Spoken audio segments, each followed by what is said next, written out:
Today on Commander Replay, hyper-aggressive Edgar Markov returns to face off against the Locust God, Thrasios Silas, and Erebos God of the Dead. Does hyper-aggressive Edgar Markov still have it? Find out next on Commander Replay. I want to thank my awesome Patreon supporters. We have 3 new Patreon supporters in SMM367, Frederick Schemmel, and Lord of the Board. You guys are awesome. If you want to help support the channel and vote on which decks I play next, feel free to check out my Patreon at the link below. Welcome back, everyone. Take a look at this opening hand. We've got 2 lands, 1/1 drop. A Shared Animosity is a good finisher. We've got a wheel so we can look at more cards. I like this, we'll keep. So today we're playing hyper-aggressive Edgar Markov, and we're going to be facing off some somewhat competitive decks. Every time I use the C word on the channel, I always get blasted that, quote, that's not competitive. But we'll see what happens today. These decks should be pretty strong. I've been starting to play this deck in paper a little bit more, so I have been starting to tinker with it a bit. And I don't know, we'll see how it plays today. Should be pretty strong. So Dave gets off to an early start with Mystic Remora and Urza's Bauble. Here comes a turn 1 Soul Ring for the Erebos. That's pretty good. We draw a Vampire Lacerator. That's good news. So let's play the Urborg first. I don't usually do that, but gonna hold off on the Arid Mesa for just a second. Don't know what color land I need to get yet, so we're gonna wait on that just a second. And we do get a Vampire off of the Edgar Markov Eminence ability, and we'll pass like that. So a turn 1 Brainstorm for the Locust God, and the partner opponent drawing all the cards in the first turn cycle, because everyone laying down turn 1 cards. So I am joined by 3 Patreon supporters today. First up, we have Cadus playing the Locust God. Pretty strong commander. Don't know if it's quite on the competitive scale, but it should still be pretty good. Drawing cards an easy thing to do, and really easy to generate lots of tokens. Next up, we have my buddy Dave playing Silas Wren and Thrasios Triton Hero. I believe he has this deck in paper. And it's going to be some combo-tastic kind of thing. I actually saw this the other night. How did he win? I need to remember what he did to win. Oh, yeah, it was one of the infinite mana combos, but I forget which one he used. There was an Aetherflux Reservoir in there. We'll want to shoot that down if that shows up. But yeah, Thrasios with anything is a really strong combination. Really easy to generate infinite colorless mana and just go wild with Thrasios. And then finally we have Mugen 80 piloting Erebos God of the Dead. Going to be mono black control, going to be good for keeping the creatures at bay. Probably going to be bad news for our deck, but hopefully good news in keeping Thrasios and some of the combo pieces out of play. Reasonable chance that I shoot down this Chrome Mox with Wear Tear. Here's an extra planar lens. Ugh, so many things to shoot. Opponent's not playing snow-covered swamps. Unfortunately, we don't have a basic swamp. A basic swamp would be most helpful off the top. Lots of artifacts to be shooting already. Sadly, we can only hit 1 with the Wear Tear. Makes me think I should run Vandal Blast. It's going to bring it back to our turn. Vampire Lacerator is going to bite us for 1 since we do not have 10 life or less. There's a Legion Lieutenant. That's a pretty good one. Play the Arid Mesa. Ooh, what are we doing right here? Part of me wants to shoot the Chrome Mox. Does Dave pay for the Mystic Remora again? I'm not sure. Unfortunately, we don't have enough to fuse. Guess I'm just going to go for the Legion's Lieutenant right here. That'll give us a lot of power on board. Do we go for the Plateau? We don't have any double black yet, so I think we go for Plateau. Oh, I guess we have Urborg out too, so yeah, that makes sense. That'll cover our double black casting costs. So Legion's Lieutenant down. It's going to pump up the team a little bit, and we'll send everything into Dave.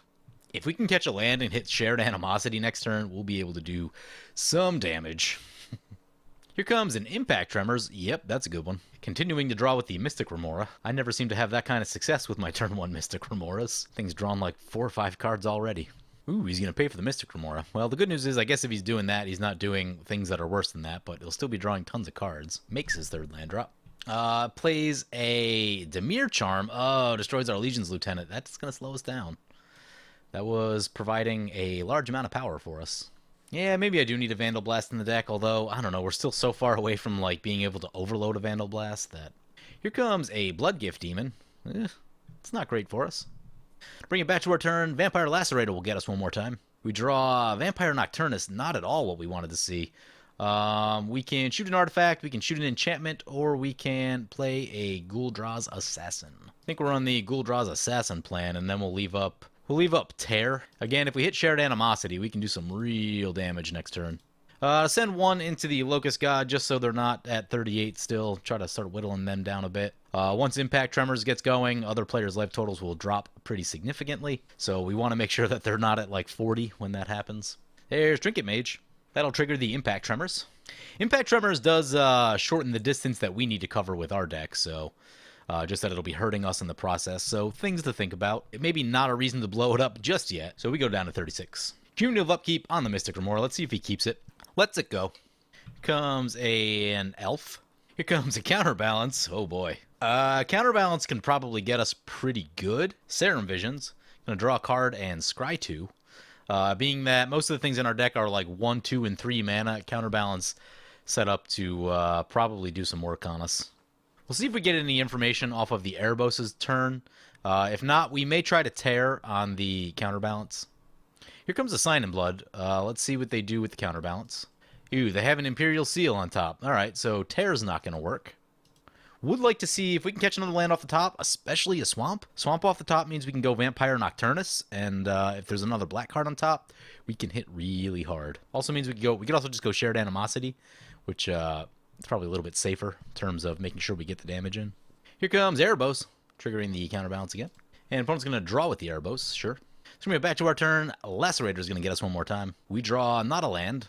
It's not great. Yeah, that's so bad. Don't even have enough to use the, if we could level up, we don't even have enough to do that. So I guess we'll just keep attacking. So Dave down to 24, and I guess we pass. See if we can find a time to Enlighten Tutor or Tear. There's a Mana Crypt. Here comes the Locust God. So we're no longer the biggest threat at the table. Also, those Locust tokens, pretty bad for our vampires. Especially with our Anthem creature going down. Didn't see what Dave just played right there. Oh, Cycle Defended Pools. Here comes Silas Wren. Sure. Here comes a Signet. Here comes Imperial Seal. Wonder what he goes for. Divining Top, maybe? I think I'm going to try the Enlightened Tutor right now. See if he has to go blind with Counterbalance. Land on top. Okay, we're good. Oh, he's got a Mental Misstep. I mean, really, I think we're on the Hope our Opponent's Wheel plan. I would guess he's probably going for Divining Top right there, although maybe some chance of a wheel if he needs to refill his hand. Opponent going to draw with the Bloodgift Demon? Sure. Getting to a point where a board wipe's kind of needed, because if opponent just lays down a wheel with Locust God, we're all going to lose a lot of life. There's a Cabal Coffers. Urborg is in play. It's bad news. There's an Exsanguinate X7. Alright. It's going to lower the life totals a bit. Opponent probably trying to get themselves out of range of any wheel effects and Locust God type stuff. Puts Dave down to 12. He's be getting low. He's going to send in the Bloodgift Demon in the air. He's getting really low now. Dave's got answers. He's going to play an Assassin's Trophy on the extra planar lens, which means the swamp off the top does not help us really at all. Not in the same way that it would have. So the damage gets in. Dave goes down to 7. I'm probably not going to bother attacking him because of the Death Touch on Silas Wren. Oh, there's a land finally. Play the land. Shared Animosity. I think that's the one we need more than anything else. See if this gets through the counterbalance. It does. So Impact Tremors will probably finish off Dave. So I think we go at the mono black opponent right here. Shared Animosity is going to trigger a bunch of times. And we've got 6 power and 5 power across our creatures. Puts opponent back down to 27, so not at the comfortable 53 that they were a minute ago. Mana Crypt flip, Locust God trigger, Impact Tremors trigger. Do they have the wheel? If they do, you got to go for it right here. Everyone else is tapped out, and I don't think there's anything spectacular on top of Counterbalance right now. They have a Neheb. That's still pretty good. That is still, yeah, pretty good. Neheb goes to the graveyard? Oh, he has a Paradox Engine on top. All right, that explains it. So he's going to end up at 1 after all of this. I would have sent in the Trinket Mage also, personally, but 1 is not ideal. I mean, he could actually just win from 1. I guess he has no additional cards, though, so I guess that's good news. But even just Thrasios can refill your hand in a hurry. Here comes Paradox Engine. Here comes Thrasios. Thrasios going to scry one time. Yup, gets a land. Can't crack that fetch, though Urborg is in play, so they don't need to. Opponent going to send the Silas Wren at us. Oh, they can get an artifact back. We have no blockers. They can get the Bauble. That can draw them a card. Yep. So they recast the Bauble. That untaps with the Paradox Engine. They draw a card. Or was it draw the card next turn? Next upkeep. They get to activate Thrasios one more time. They show a Demonic Tutor. Oh boy. Oh boy, that's not good. He might be able to win from right here. Here comes Mana Vault. Yep. I guess he could hit a land. If he hits a land. Nope, that's a Signet. Pactum Negation. Yup, I should have attacked him, and the Trinket Mage should have attacked him. He needs to hit multiple lands to fizzle. Actually, let me read Thrasios again. Yeah, nope, hasn't hit it yet. And now he's stockpiling so much mana that you really need to hit a lot of lands, and I'm sure he doesn't run that many lands. Oh, he cracked a fetch. Oh, no. He played the Vampiric Tutor. He's gone. Wow, nice. He made a mistake. So yeah, he played a Vampiric Tutor when he was at 1 life, put him to -1. That's huge. Probably going to be a rough game the rest of the way out, though. Yep, there's the board wipe. Decree of Pain. Opponent draws a million cards.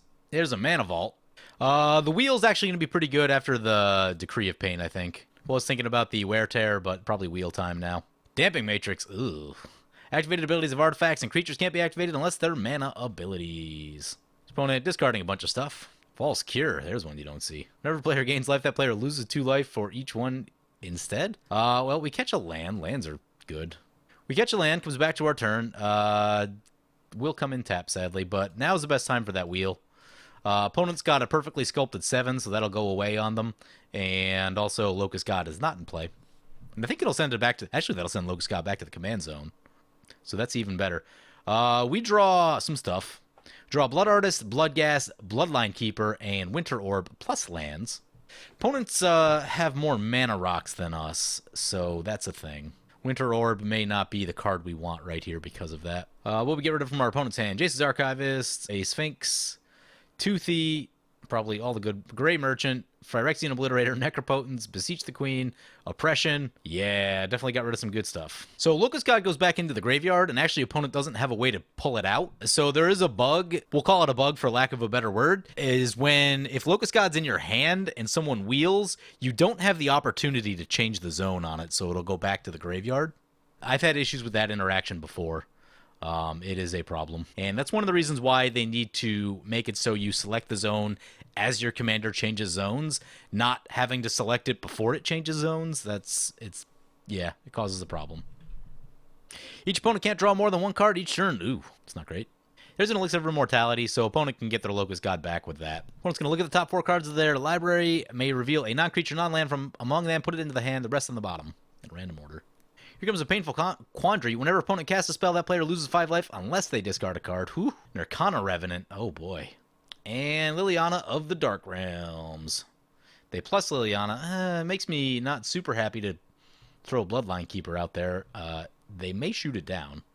Opponent's going to swing to the Locust God with an Erebos. Opponent's going to block with the Whirlpool Warrior. I would have kept that one, honestly. Brings us back to our turn. There's a Falconwrath Gorger. So I think because of the Liliana of the Dark Realms opponent showing removal, they could blow up the Bloodghast. Makes me not in love with that play. We're going to go Falconwrath Gorger. Oh, this is going to be rough. We discard a card. We'll discard 1 land. I guess we got rid of the Swamp. Play the Blood Artist. Get rid of the Winter Orb for the reasons that we talked about. Opponents have too many mana rocks. We'll play the Dragon Skull Summit. And then play the Bloodghast. And then we'll eat the life on this one. So we do have a pretty good board state going right here. Opponents pretty much need a board wipe. I mean, they might also just be able to kill us. That's a thing that could happen too, but... Opponent lays down a Coat of Arms. So now our vampires are going to be ridiculous. And if we can untap with them and attack with Shared Animosity, then we can probably kill the table. So we got an 8-7, a 6-7, 8-7, and some 7-7s. That is a huge... Opponent said they had nothing left. Let's speed it up. He said, yeah, literally giving me the game. Yeah, that they are doing. I mean, Mono Black could still have a board wipe. Board wipe would shut us down pretty bad. Having to recast into that painful quandary would not be good news. Opponent's going to minus on our Blood Artist. Yep, that's probably a good idea. Get a Blood Artist trigger. We'll shoot opponent for 1. Oh, cool. Our Bloodline Keeper does have Madness. Should it get discarded for any reason? Opponent just wants 2nd place after laying down the Coat of Arms. So now opponent's, I guess, squabbling over 2nd place.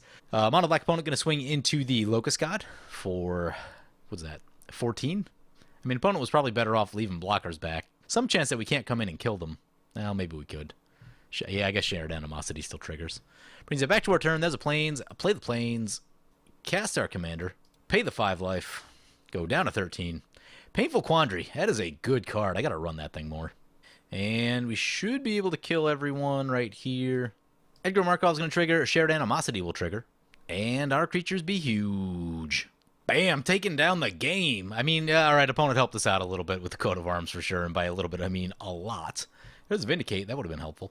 Yeah, wild game. We put Dave to 1. He almost won, but made a mistake with the Vampiric Tutor. So yeah, that's all a thing. I made a mistake by not attacking him and just getting him out of the game, but I didn't want the other opponents to be like super high on life either. So for some reason I thought that Impact Tremors was Perforos and that each token would do 2 damage. I forgot that Impact Tremors is only 1. Impact Tremor is something that I've thought about briefly for this deck, but I have to go more combo route. I did add Cloudstone Curio to this deck, so it can become a bit more combo-y. And if you're thinking about Cloudstone Curio, then you start thinking about Impact Tremors and Perforos, stuff like that.